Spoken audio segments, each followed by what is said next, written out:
وہ ہمارے ایک دانشور ہے، تو انہوں نے مضمون لکھا، کئی باتیں بڑی پسند آتی ہیں. وہ کہتے ہیں کہ میری اہلیہ، ان کو بھی کسی نے مس گائیڈ کر دیا تھا، حالانکہ اچھی خاتون ہے، کسی نے مس گائیڈ کر دیا. تو وہ بھی سماجی اور ویلفیئر اور یہ خواتین کو شوق ہوتا نا بننے کا، تو وہ بھی سماج کے اندر اچھا مقام تلاش کرنے کے موڈ میں آ گئی. تو کئی ایک دن جانا تھا تو بڑی بن سنور کے میرے ساتھ وہ گاڑی میں بیٹھ گئی. تو میں گاڑی میں، عورتوں کو یہ بھی مسئلہ ہوتا ہے نا کہ ہماری تعریف کرو، تو کئی دفعہ بعض مردوں بیچاروں کو جھوٹ بولنا پڑتا ہے، تو زبردستی کراتی ہے نا جی. تو اس میں گنجائش بھی دی ہے شریعت نے گنجائش دی ہے کہ کبھی بیوی کو راضی کرنے کے لیے خلاف واقعہ بات کرنی پڑے تو کر لینی چاہیے. تو وہ کراتی بھی ہیں. 3 موقع پر خلاف واقعہ بات کرنے کی اجازت ہے. واقعہ کے خلاف بھی آپ بات کر سکتے ہیں، جنگ کے موقع پر 2 لوگوں کو صلح کرانے کے لیے اور بیوی کو راضی کرنے کے لیے کر لیں. کوئی ایسی بات بے شک اپنی طبیعت پہ جبر کر کے کر لیں، گنجائش ہے، اجازت ہے. تو وہ کہتے ہیں جب وہ گاڑی میں میرے ساتھ بیٹھی بن سنور کے، تو وہ تقاضا کرنے لگی کہ میں نے مطلب بڑے اچھے کپڑے پہنے ہیں پر آپ نے توجہ نہیں کرائی. وہ سیاںا بندہ تھا، وہ چاہ رہا تھا کہ میری خاتون سمجھ جائیں.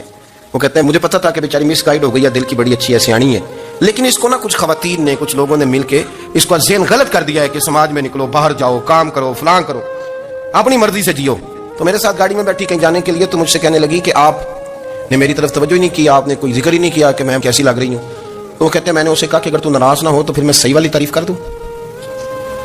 تو اس نے کہا کہ آپ کر دیں. تو کہتے ہیں میں نے درد سے اور خلوص سے اپنی بیوی سے کہا، خلوص کے ساتھ میں نے کہا میں تو روز گھر ہوتا ہوں، روز شام کو گھر ہوتا ہوں، اگر تو میرے لیے تیار ہوتی تو میں تیری تعریف کرتا، لیکن آج کو تو باہر جانے کے لیے تیار ہوئی، تو پھر ان سے تعریف کی امید رکھ جن کے لیے تو نے تیاری کی ہے. میرے لیے تیاری کرتی تو میں تو ہر شام تیرے پاس ہوتا ہوں. کہتے ہو میرے لفظوں میں درد تھا تو وہ بھی رو پڑی. اور کہنے لگی آپ گاڑی روک دیں، مجھے باہر جا کے کسی کو راضی نہیں کرنا، میں نے اسے راضی کرنا ہے جس کو رب کریم نے میرا شوہر بنایا ہے اور میرے لیے منتخب کیا ہے، میرے ماں باپ کو. میں واپس لوٹتی ہوں. یہ ایک پہلو ہے سلگتا ہوا، اس کو سمجھا جائے. عورت کو ویسے بھی قابو کرنا بڑا آسان ہوتا ہے. اعلیٰ حضرت بریلوی رحمۃ اللہ علیہ فرماتے ہیں بیٹیاں نازک شیشیاں ہوتی ہیں، ان کو تو ذرا سی چوٹ لگے تو ٹوٹ جاتی ہیں. دیکھیں کتنا بڑا جملہ کا بریلی کا امام، نازک شیشیاں. ذرا کوئی آدمی گمراہ کرتا ہے، ذرا خراب کرتا ہے. اب دیکھیں نا، یہ جو بچیوں کو بچے مس گائیڈ کرتے ہیں، انہیں بڑے بڑے خواب دکھاتے ہیں، وہ بیچاری ماں باپ کو چھوڑ کے، بہن بھائی کو چھوڑ کے اس کے ساتھ شادی کرتی ہے. پھر جو اس کا بعد میں اشر ہوتا ہے، آپ ادلیاں نو سردار پہن تکے تے شرما والیاں نو جھوٹے ڈولیاں دے. پھر وہ بیچاری ماں باپ رکھتے نہیں، وہ ظلم کرتا ہے، تو کتنی بڑی تکلیف میں وہ بچی آ جاتی. نازک شیشی ہوتی ہے نا تو ٹوٹ جاتی. یہی حال اب جدید خواتین اور یہ جو کچھ اینکر پرسن ہیں، یہ اصل میں نا یہ آپ کو سیاست سکھاتے ہیں، لیکن یہ مادر پیدر آزاد لوگ ہیں، بالکل آزاد. یہ تو علماء شور نہ کریں، بات نہ کریں، گفتگو نہ کریں، مشائخ بات نہ کریں، اور یہ جو کچھ سنجیدہ اور دینی طبقہ ہے یہ کوئی شور نہ کرے، یہ تو روڈوں پہ ننگے ہو کے آ جائیں. معاذ اللہ، خوفناک نظریہ رکھتے ہیں یہ لوگ. عورت کو کہتے ہیں تیرے حقوق ہم تجھے لے کے دیں گے. مثلاً وہ کون سا حق ہے جو تم نے لے کے دینا ہے؟ میرے نبی کریم صلی اللہ علیہ وسلم نے اس کو بیٹی بھی بنایا ہے، اس کو بہن بھی بنایا ہے، اس کو ماں بھی بنایا ہے، اسے بیوی کا عالی شان رتبہ بھی عطا فرمایا ہے. اور چونکہ بیٹی کا بھی حق بڑا بیان کیا جاتا ہے، بہن کا بھی، ماں کا بھی. اور بیوی کے معاملے میں لوگ سمجھتے ہیں کہ زیادہ بات نہیں کرنی چاہیے، شاید مسئلہ خراب ہو جائے. حالانکہ نبی پاک صلی اللہ تعالیٰ علیہ وسلم نے بیوی کے بارے میں پتہ کیا فرمایا؟ فرمایا جب تم نکاح کر لیتے ہو تو اپنا ایمان محفوظ کر لیتے ہو. اب میں اس کی شرح نہیں کرتا، آپ خود کر لیجئے گا کہ وہ ایک ایسی شخصیت ہوتی ہے کہ جس کی موجودگی میں آپ کا ایمان محفوظ ہے. اب میں نہیں سمجھتا کہ اس سے بڑی بات کوئی اور ہو سکتی ہے، جس کی موجودگی میں آپ کا ایمان. اور بھائی یہ حدیث پاک عرض کر رہا ہوں، نکاح جب کوئی کر لے تو اس نے اپنا ایمان مکمل کر لیا. اس کا معنی یہ ہوا کہ آپ کا ایمان محفوظ ہے اس کی موجودگی میں. تو اس سے زیادہ بھی، یعنی ایمان سب سے قیمتی چیز ہے نا، تو اس کے محفوظ ہونے کی وجہ حضور نے نکاح بیان کر دی. اب میرا خیال ہے بیوی اگر کوئی اس سے بڑا حقوق مانگے گی تو بیوقوفی کرے گی. اتنا بڑا درجہ نبی کریم نے اسے عطا کر دی، اتنا بڑا مقام دے دیا کہ تو خامند کے ایمان کے محفوظ ہونے کا ذریعہ بن گئی ہے. عورت کو جو حقوق رسول کریم صلی اللہ تعالیٰ علیہ وسلم نے عطا فرمائے، نبی پاک نے جو حقوق دیے. دیکھیں نا، حضرت عبداللہ ابن عمر رضی اللہ تعالیٰ عنہ کی اہلیہ بیمار تھی، تو جلدی جلدی سے وہ آئے. تو جب بہت جلدی ہو، سفر بڑا شدید تھا، تو آپ نے جلدی سے نماز ادا کی، جلدی سے چلے. آپ کے خادم کہنے لگے حضور خیریت ہے؟ فرمایا میری بیوی بیمار ہے. تو اس نے عرض کی حضور آپ کی اہلیہ بیمار ہے. تو آپ نے نماز بھی جلدی سے پڑھی، سفر بھی جلدی جلدی کیا. تو فرمانے لگے یہ وہ چیزیں ہیں جو ہمیں مدینے والے رسول نے سکھائی. آپ اس کیفیات کو سمجھیں کہ حضور صلی اللہ علیہ وسلم نے درس دیا. اور پھر ایک اور بہت بڑی بات، یہ فضیلت کسی اور کو نہیں دی. جو عورت کو حضور نے فضیلت دی، یہ فضیلت کسی اور کو نہیں دی. کبھی حضور نے فرمایا کہ تمہارا ابا تمہارے ساتھ بہت سخت رویہ کرے تو تم نے اس کو اس سختی پر داد دینی ہے.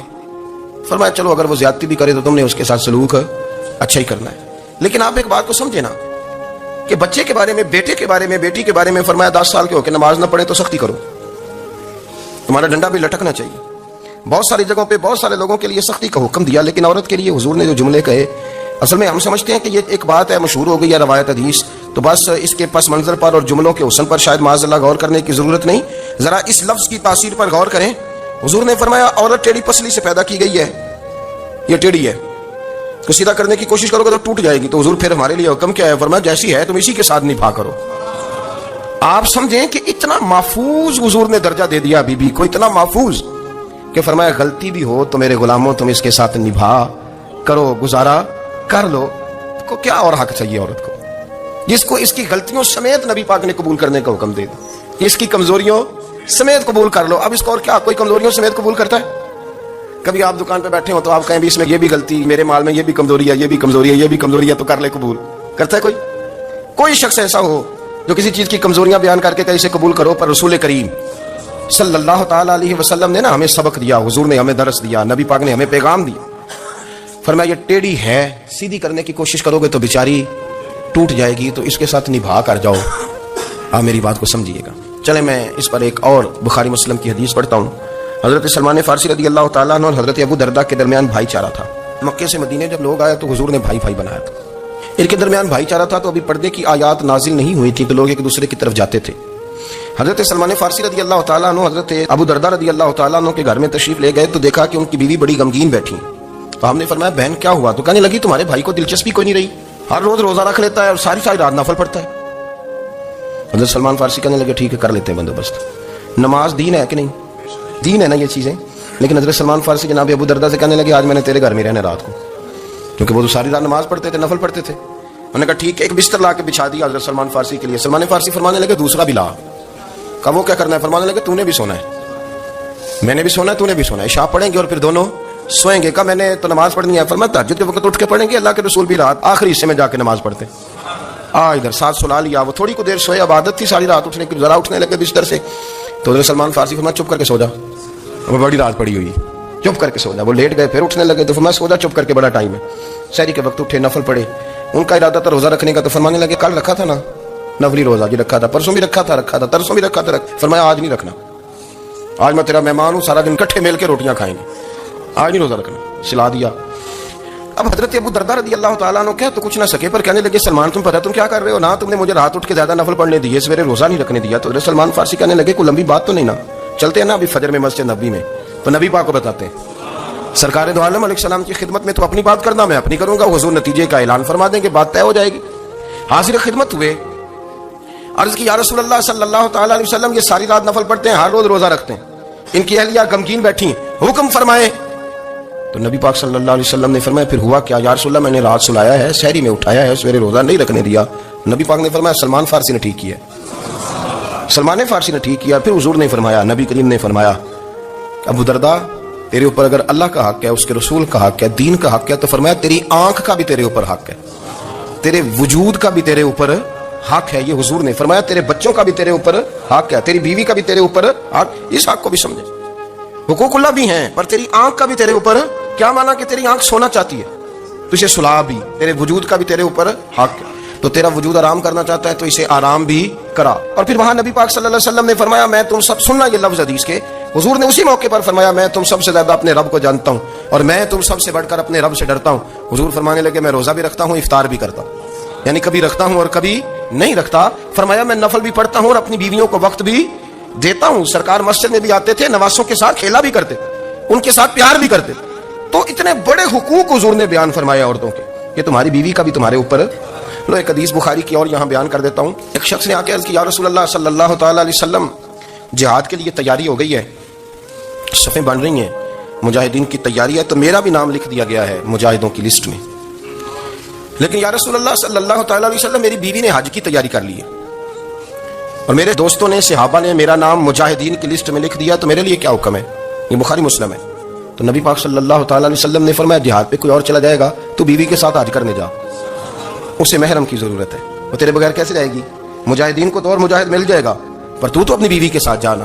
نبی پاک صلی اللہ علیہ وسلم نے مرد کو محافظ بنایا ہے، عورت کو مرد کا قیدی نہیں بنایا، بلکہ عورت کو حفاظت عطا کی اور مرد کو اس کا محافظ بنایا۔ اب بچیاں آزاد ہونا چاہتی ہیں، اور آزادی بھی وہ والی کہ جو بنیادی طور پر آزادی نہیں، فحاشی ہے۔ میں نے بہت پہلے کہا ہے کہ اسلام بیٹیوں کو قیمتی سمجھتا ہے۔ جس بندے کے پاس 20 تولے سونا ہو وہ چوک میں لے کے نہیں آتا، وہ قیمتی چیز ہے، اس نے چھپا کے رکھی ہوتی ہے۔ تو جو نبی پاک صلی اللہ علیہ وسلم کا کلمہ پڑھنے والے بیویاں، اسلام انہیں قیمتی سمجھتا ہے، کہتا ہے کہ تم قیمتی ہو لہذا گھر کے اندر رہو، تم باہر نہ ہو۔ لیکن عورتیں ہیں کہ ان کو بلا وجہ لوگ خراب کر دیتے ہیں اور بلا وجہ وہ اس مغالطے کا شکار ہو جاتی ہیں۔ اب آگے بڑھتے ہیں۔ قرآن مجید نے سورہ نور کی آیت نمبر 30 میں کہا کہ کل للمؤمنین یغضوا من ابصارہم، فرمایا کہ اے محبوب علیہ السلام مومن مردوں سے کہہ دو کہ اپنی نظریں جھکا کے رکھیں، اپنی نظریں۔ اور اگلی آیت میں فرمایا وَقُلْ لِلْمُؤْمِنَاتِ یغضضن من ابصارہن، فرمایا کہ اے محبوب مومن عورتوں سے بھی کہہ دو کہ اپنی نظریں